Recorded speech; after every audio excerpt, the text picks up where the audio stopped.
The fog was thick that night, like a blanket of darkness that swallowed everything in its path. It was the perfect night for a killer. Darlene, Ferrin, and Michael Mageau were parked in their car, a 1966 blue Ford Mustang, talking and laughing, enjoying each other's company. They were unaware of the danger that was lurking in the shadows. It was December 20th, 1968, and the couple had been dating for about 6 months. They were both 22 years old. Darlene was a waitress at a local restaurant, and Michael was a student at Vallejo College. They had decided to go for a drive in the fog. They pulled over in a secluded spot near Lake Herman Road, a secluded area in Vallejo, California. They were parked on the side of the road, facing a wooded area.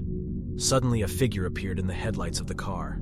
The figure was wearing a black coat and hat, and it was carrying a gun. The figure opened fire, shooting Darlene 4 times in the head, and Michael twice in the face and neck. Darlene was killed instantly, but Michael survived. He was taken to the hospital with serious injuries, but he made a full recovery. The killer fled the scene, leaving the young couple for dead.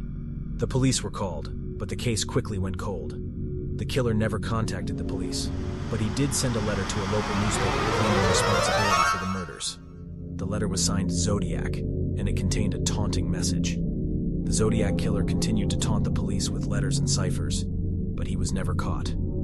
The case remains unsolved to this day. The crime scene of the Zodiac Killer is a horror story in itself. It is a reminder of the darkness that exists in the world and the evil that some people are capable of.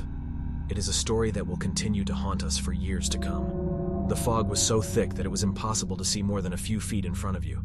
The only sound was the wind whistling through the trees. Michael lay in the car, bleeding and injured, but alive.